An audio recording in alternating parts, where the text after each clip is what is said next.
Hi, welcome to Unit 1 in our Methods course, ESLG 481.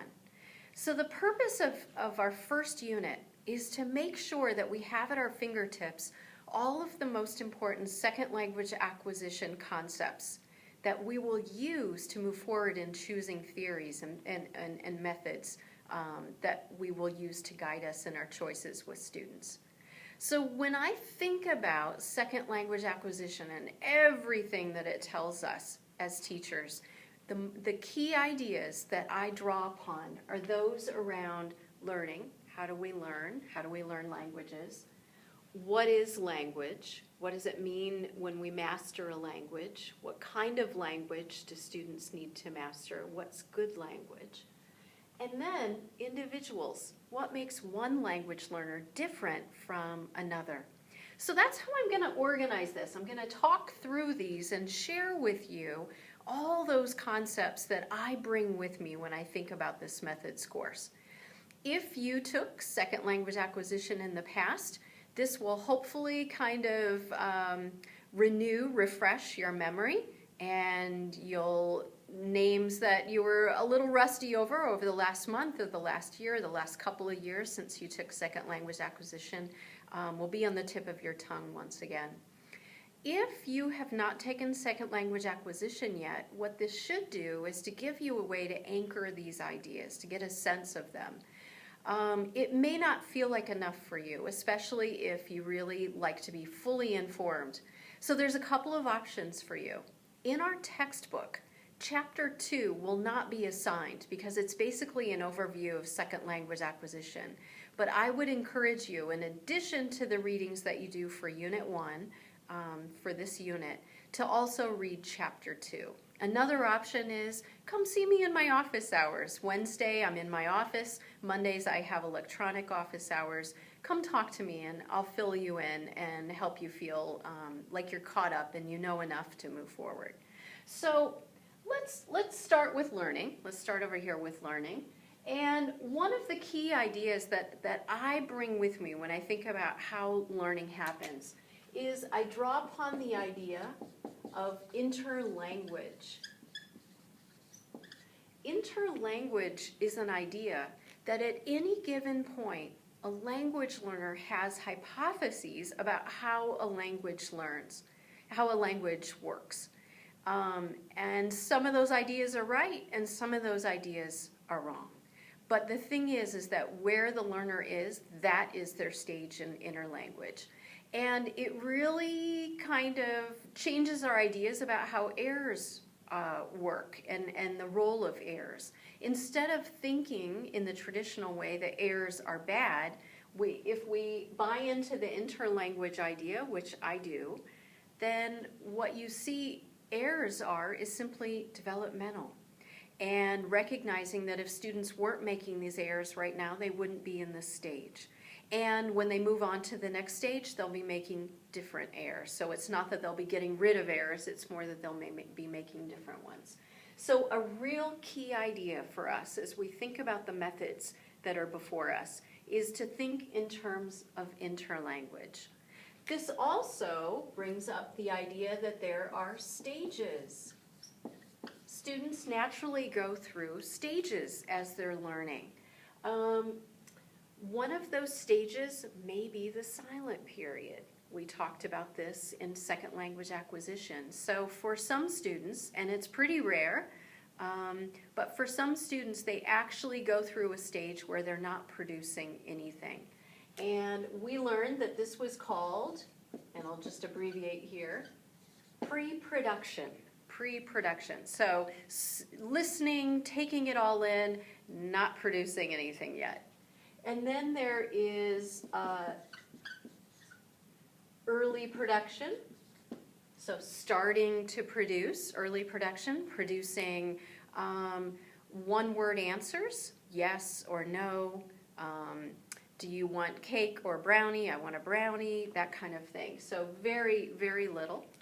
And then moving into an intermediate stage and then an advanced stage. And so what you see throughout all this time is you see students making errors, but the errors change. You see students producing after the pre-production stage, you see them producing English. It becomes increasingly complex. It becomes increasingly fluent as they're producing more words, more sentences, talking for longer periods of time. And you see them moving from a kind of a basic everyday survival kind of English to a very academic English, which we'll take a look at in a moment. But these are all key ideas to keep in mind.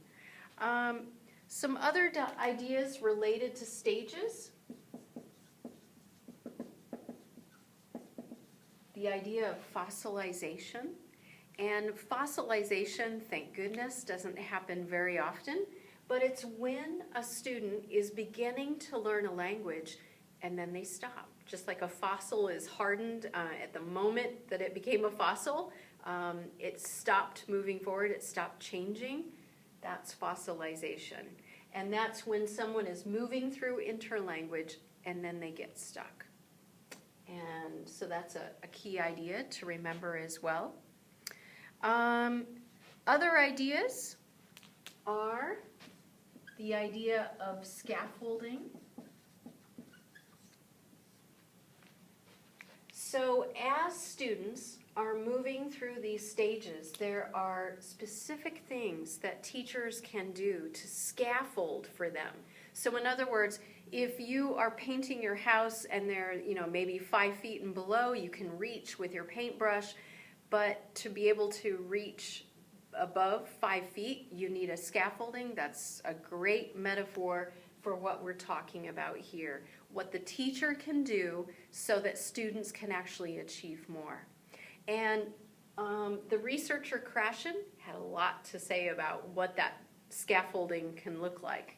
One of the things he said is that what we need to put in front of students is I+1. So it's where they are naturally in their interlanguage +1, just beyond where they are. So we need to be producing for them language that's slightly beyond where they are, exposing them to reading, to listening, to uses of language that are slightly beyond where they are.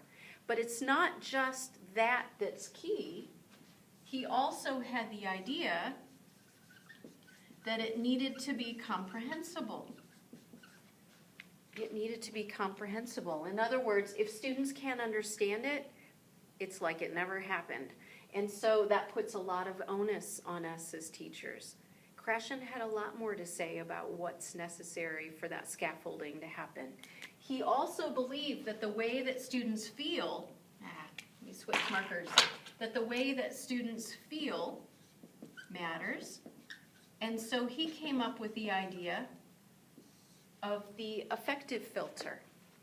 And this is the idea that if a student is scared, if they're stressed, if they're worried about something, that you could be producing the most amazing lesson in the world, and it's I+1, and it's comprehensible, but they're not going to actually be able to take in that language.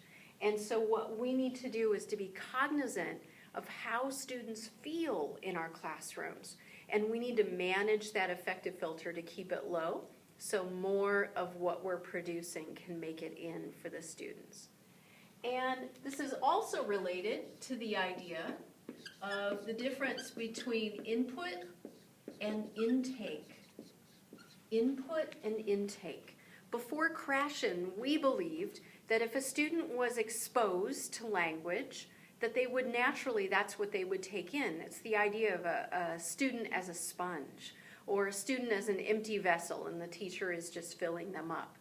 And this is a very different idea. That, again, he's saying, just because you're producing it doesn't mean they're taking it in. Just because you're giving an amazing lecture on how something works in English doesn't mean they're going to walk away with those ideas. That input is what we're producing, what we're exposing them to, what they're finding a way to themselves. Intake is what actually makes it in. And of course, their affective filter would need to be low. It would need to be comprehensible to them. And to really make a difference, as intake that matters, it would need to be I+1. He also had some additional ideas, and one is tied to the concept of a monitor. And a monitor is this part of the brain that, how do I say it? It kind of is like a naggy person. For example, if a language learner listens to a teacher's question and thinks, ooh, I want to answer that. The naggy part, the monitor would say, not so fast, buddy. Are you sure you got the grammar right? Right? So it's kind of a naggy voice that gets the students kind of thinking at a different level, not a gut level, but a conscious level, a very intellectual level about their syntax, about the vocabulary that they're choosing, about whether or not they're being polite enough. And what Krashen said was that if students are using their monitor too much, maybe because of the kind of teaching that they're being given, or maybe because their personality is to be very kind of insecure about the kind of language that they're producing.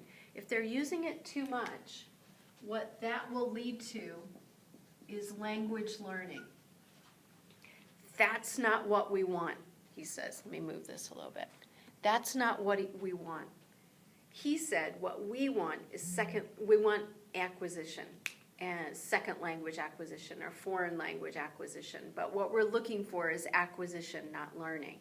That if you are memorizing grammar, if you're memorizing vocabulary, yes, your monitor can probably do it, but that's not language acquisition at the gut level. That's not language acquisition that's fluent. That is learned language. And the closer it is to rote memorization, the less fluent it is likely to be, according to him. So what we're after is not learning, we're after acquisition. Any other ideas I want to make sure to emphasize from him? One is this idea of natural order. The idea is, and it fits really nicely with all these other ideas, other parts of his hypotheses, which is that even if you do an amazing job of giving a lesson about a certain tense, if the students in your class are not ready yet for that tense, if where they are in their inner language is simply not ready, they won't learn it. That they will move forward with certain structures, certain grammatical structures, according to where they are in their inner language and what they're ready for and what they're ready for next. And so this is a very different idea, and it fits in with his other ideas, very different idea of the role of grammar. Because we see with his idea about the monitor, he's reaching away from rote memorization of grammar rules or over-practicing of grammar rules or lectures about grammar rules, that kind of thing.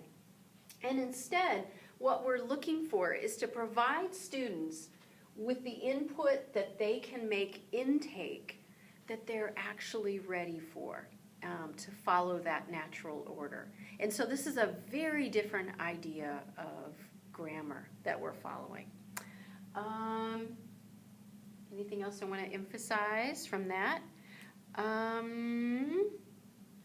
One last thing. And this connects to the idea of inner language, and it connects with Krashen's idea. And I've written here LAD, Language Acquisition Device. And this is a key idea that language learning is an innate human ability. We are born ready to learn any language, whether that's English, whether it's Spanish, whether it's a clicking language, whether it's a tonal language, whatever it is, we are born ready to do it. That is part of our innate ability. But what Krashen is saying is the language learning context has to be just right. And a lot of the strategies and methods that we looked at the end in second language acquisition, a lot of them tumble out of these ideas, except for one. And that is the idea, a slightly different idea, that what we also need, move this a little bit, what we also need for learning is to have some kind of interaction. Notice that everything else that I've put up here so far, really, you just get a sense of a student, not as a sponge exactly. They're pretty active. They're making sense of things. They're trying to keep their anxiety down. They're reaching beyond where they are. So they're not passive, but it doesn't mean that they need to be producing language. In fact, we have the idea of the silent period, and so actually there might be a time when students are completely silent. And everything up here says that's okay. But we've also got this other idea, the interactionist hypothesis. And this is that actually a key part of language learning is language production. So producing it in speaking, producing it in writing. And there are two ideas that really kind of anchor this idea why this is so important. One of them is noticing, and the other is negotiation of meaning. Sorry for turning my back to you. Noticing means if a language learner is listening to someone else and they hear how they say something, and they realize, you know, I don't speak that way. There's something they're doing that's different. And so they listen again, and they listen for that difference. And then the idea is they go back to their own language, they notice this gap, that's what it's called, noticing the gap, and they attempt to change their own language to be closer to that. It happens for me in Spanish. Especially with each trip that I make to Nicaragua. I will hear how someone says something, and I'll start out with just this recognition. It's not the way I say it. There's something different. And then I'll realize what it is, and the next few times that I say that word or I speak about that topic, I'll attempt to do that as well. So that's a great example of noticing. Noticing can't happen unless you too are producing language, because you're noticing the gap between what someone else produces and what you're producing. Negotiation of meaning is more directly related to interaction. And negotiation of meaning is all about when two language learners are talking, or a native speaker and a language learner, inevitably there's some kind of breakdown in meaning. And previous to this idea, we believe that if there's a breakdown in understanding, that's a bad thing. Negotiation of meaning says, oh, no, that's a good thing. That's where language learning is going to happen. Because if I'm talking with you in Spanish, and your Spanish is far better than mine, and I attempt to tell you something, and you don't understand it, you will give me a facial cue or a hand gesture, or you'll say something to let me know that you didn't understand. And what will I do? Well, because I'm trying to communicate with you, I'll try it a different way and see if that works. And maybe it doesn't. So I try it a different way. Maybe that works. And it does. And so what have I just done? I've figured out that at least one of my ideas about how Spanish works, the place where I am in interlanguage, part of that hypothesis is wrong. And now I'm rethinking it. And that instance, that interaction may not be kind of this magic pill that fixes that part, but certainly it will raise my consciousness, so I'll be more aware and more likely to change that aspect of my Spanish in the future. And so all of these ideas that we take from second language acquisition research, I want you to bring with you to our methods class. We'll be drawing upon them directly or indirectly throughout our time together. Now, let's talk about what's language. When we say that our language learners need to master English, what does that mean? Well, one of the biggest ideas that we definitely need to draw upon is the idea of BICS and CALP. Basic interpersonal communication skills is everyday language. It's the language that children use to pick partners at recess, the language that they use to talk with the person behind them in the lunch line, the language that they use to borrow a table mate's pencil, that kind of thing. It's the language that high school students use to find out what other people are doing on Friday night, or to gossip about someone, or to talk about plans that they have coming up. And CALP is a very different form of language. This is academic language, cognitive academic language proficiency. So this is textbook language. This is the language of the social studies textbook and the math worksheet and the science report and the presentation in the social studies classroom or the political science classroom. So this is the academic language. This is using words like furthermore and consequently and in addition. And it is thinking and talking in ways that are cause and effect and compare and contrast, all of those things. And so what we know and what you need to bring with you to the methods course is that previously, when we looked out at schools, when we looked out at 3rd grade or 12th grade, or we looked out at a community college class or a university class, what we saw was school language. And what we now know is, actually, school language is 2 parts. The make nice language of BICS is part of what you need. Just try getting through your day at the university without make nice language. It might make some enemies. We need it. It's the way we move through our day, and it's how we relate to other people. But of course, it's also that academic language as well. But it is both. And one thing that teachers who haven't taken a class like this or a class like Second Language Acquisition don't always recognize is that students need both in their classroom life, and they're showing both in their classroom life. They're showing the teacher where they are in BICS and where they are in CALP, and they're vastly different.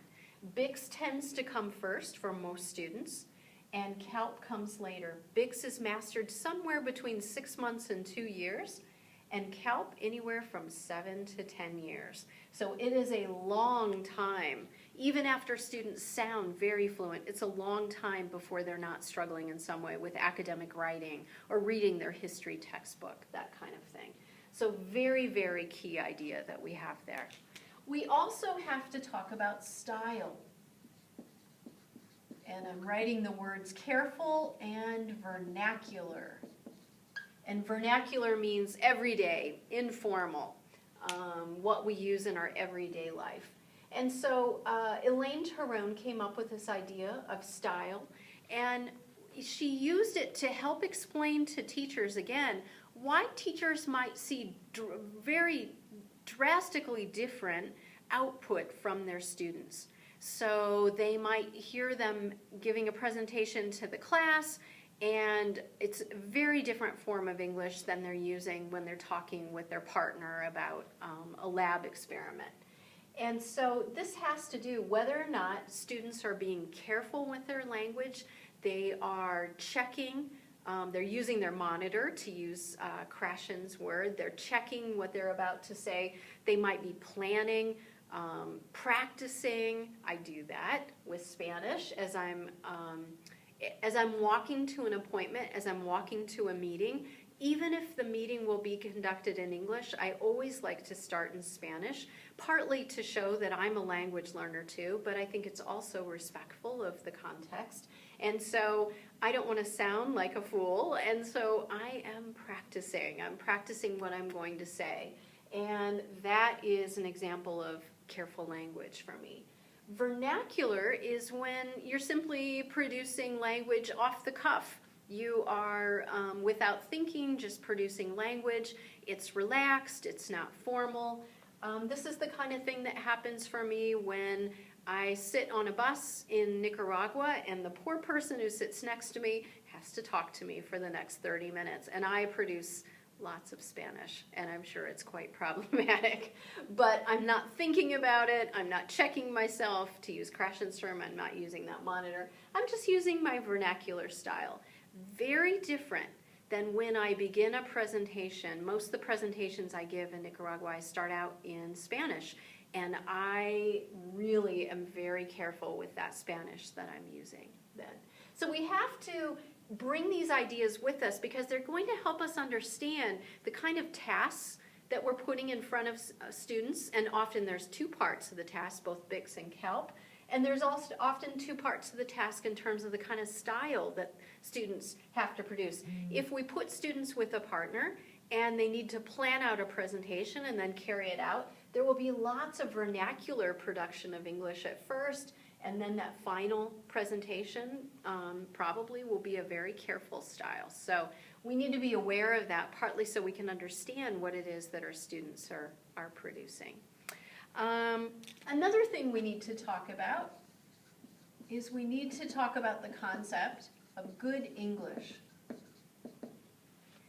And it's, especially for those of you who have not taken second language acquisition yet, it's really important that we make sure that we're all anchored in this idea that in some ways there is no good English, right? It doesn't exist. In other ways, if you flip it on its head, it exists every time someone uses English that's appropriate for a circumstance. And I've given examples in the past in other classes about myself.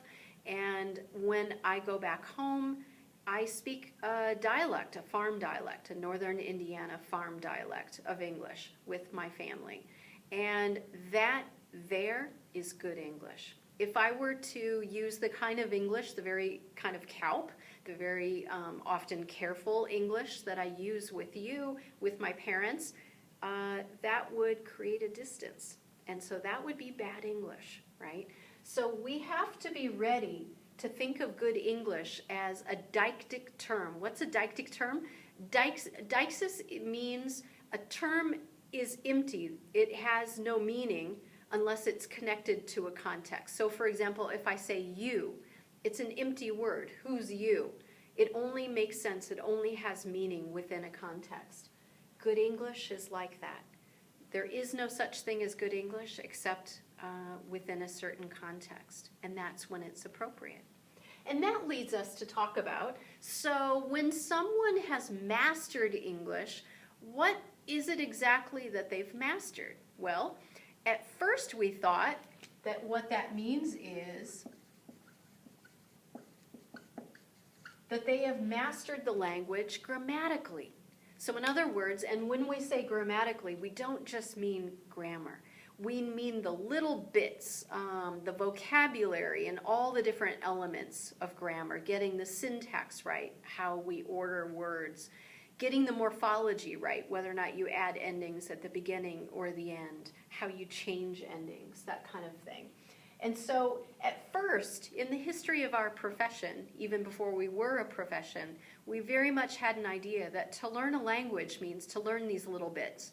And really, to go further, just to memorize them. Memorize your vocabulary list, memorize your grammar for the week, and that's what it means to master a language. But of course, we now realize that there's a lot more going on, and so we came up with this idea, Delheim's actually, with this idea of communicative competence.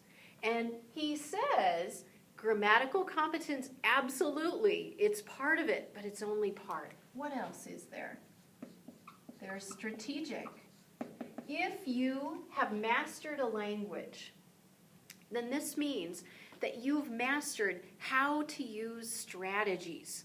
You have mastered how to fix communication when it breaks down. You have figured out what to do when you don't understand or you need help, that kind of thing. So strategic competence is a huge part of what it means to learn a language. And of course, Rebecca Oxford really followed this train of thought, did lots and lots of research looking at all the different kinds of strategies.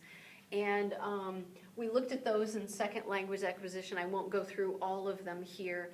But one of the big things for you to know, and we really have to bring with us to our methods class, is that students, especially those who have started to learn in their first language, so maybe they moved to the US in third grade, or maybe they're kindergartners or first graders, but mom and dad, thank goodness, have already taught them to read in their first language. So they've moved down that pathway. Maybe they're university students and they're attending your intensive English program, so they've already got 12, 13, 14 years under their belt of having learned in their first language. They've got lots of strategies that they can bring with them. But here's what we know. They won't activate them unless they're encouraged. Most learners won't. So one of the roles that we have to take in this methods class is to figure out with every task we put in front of students, what are some strategies we can give them that they can apply to the tasks so that they're successful? And one of the key things about strategies is this. Everything that we do in the classroom is really about right here and now. But strategies rise above that. Whenever you are teaching a student or reminding them or encouraging them to use a strategy, what you are essentially doing is helping them pack their bags for the day they leave your classroom and they don't have you to assist them anymore. They get to take those strategies with them. So this is one of the key things that we'll be figuring out. What are the strategies we can be giving students so they can pack them up in their bags and take them with them when we're no longer there to help them. There's also two other elements of communicative competence that Del Himes came up with. One is discourse competence, and this refers to thinking about language in kind of chunks. Like, for example, if you need to make a doctor's appointment and you make a phone call and you talk with a receptionist about making that phone call, so we could think of that as a discourse. And the chances are that if I were to record your conversation with a receptionist and I recorded 100 other people calling to make appointments with their doctor, with the receptionist or a receptionist, they would sound very similar. And that is a discourse. When the same kind of speaking, the same kind of writing happens over and over again, we call that a discourse. And so competence of discourse means having a sense of how it begins, what the middle looks like, and how it ends, and how those pieces connect with each other, and what we say at one point and don't say at another. And finally, we have sociolinguistic competence. And sociolinguistic, hopefully just off the bat, that triggers for you this idea of society, culture, people, and that's what it's about. It's about being appropriate, how to be polite with each other, how to be appropriate with each other, what's said, what's taboo, how formal or informal to be with each other. It would also involve how careful to be with your language or how vernacular you can be, whether or not this is a BICS conversation or a CALP conversation.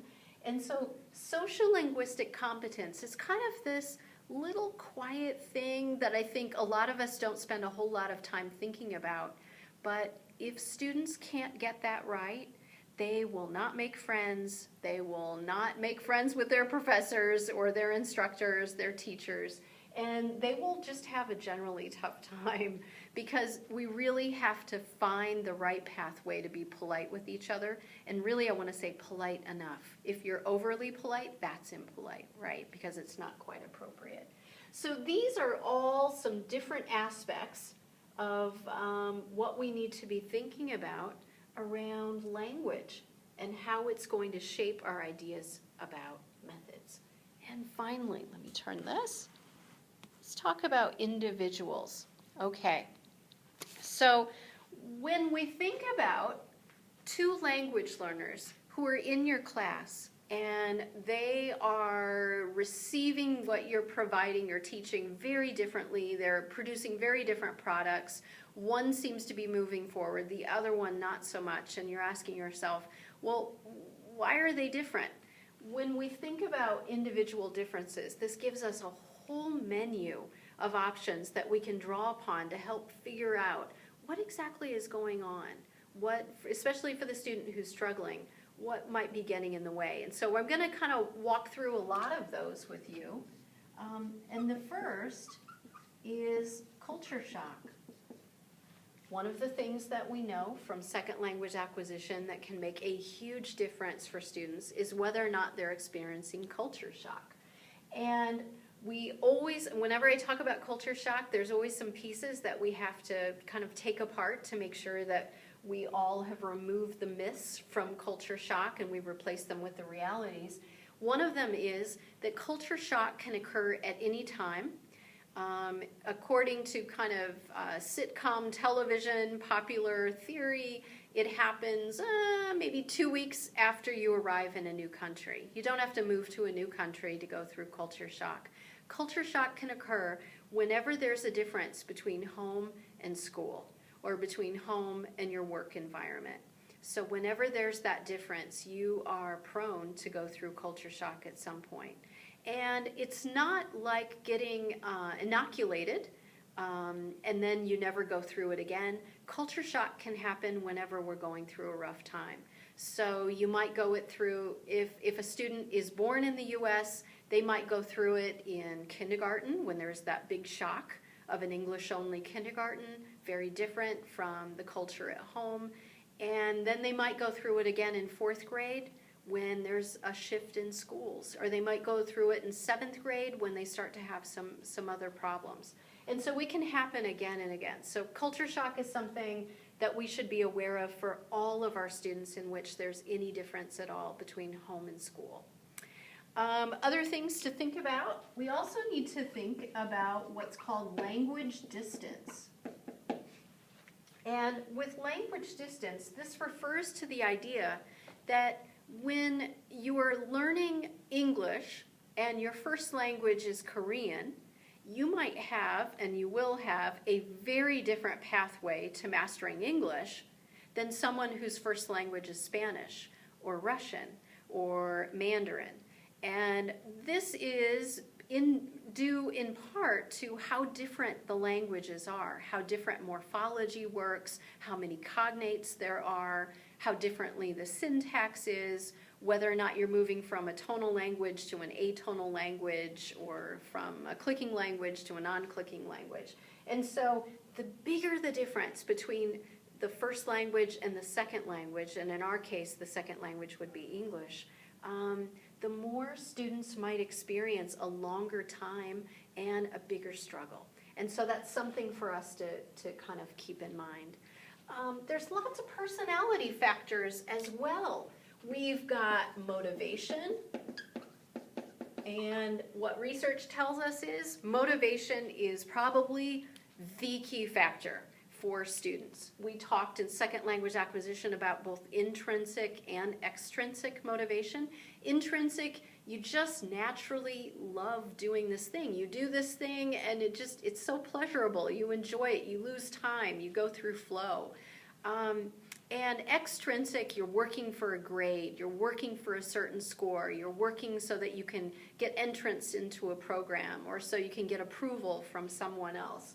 And what we know is that both work, but intrinsic in the long haul seems to have the biggest impact. So whenever you can help trigger that for students, help them find a way to get really motivated about what you're putting in front of them. There's also some other personality issues. One of them is someone's anxiety or stress. And we talked in second language acquisition about the fact that sometimes stress and anxiety are related to the context, right? Maybe students are taking a test and they're completely ready for the test, but a fire alarm goes off in the middle of it, and so they have to leave and come back. And so for that particular test, their anxiety is really high because it's related to the context. But really, besides that kind of anxiety, really the anxiety that we usually talk about is just kind of someone's setting, how anxious they are as a person. And whether it's the context or it's within the person, helping them find ways that they can bring that down, whether that's because of something you're doing or because of a way that they can self-monitor that. Another aspect that makes a big difference in personalities and whether or not someone really struggles with language learning or whether they just jettison forward is how they approach risk-taking. For those whose personalities are risk-averse, so they'll avoid risk in any way, they don't want to seem like a fool, then they won't reach out as often, they won't try their language as often, they won't interact with people as often, they won't volunteer as often, and so risk-taking will actually pose a problem for them. And so that's one aspect to think about. Other things I wanted to mention, self-esteem. So self-esteem really matters because as you're moving through interlanguage, as we talked about, you're making lots of errors. And as you're carrying out noticing, you're recognizing that you're making errors. And with negotiation and meeting, someone else is letting you know that you're making errors. And so there's lots of times where you're kind of getting knocked on your butt. And if you have high self-esteem, you just keep getting up and trying it again. And you continue to see yourself as a good language learner, that this is something you can do, that it's a challenge that you can tackle.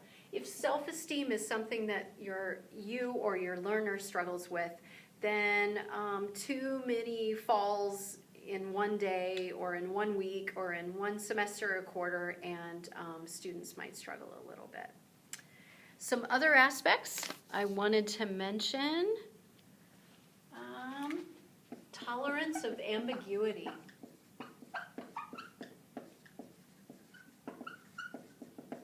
And as a language teacher myself, I have seen this play out so many times. Tolerance of ambiguity means how comfortable you are when you don't understand or when you don't understand everything.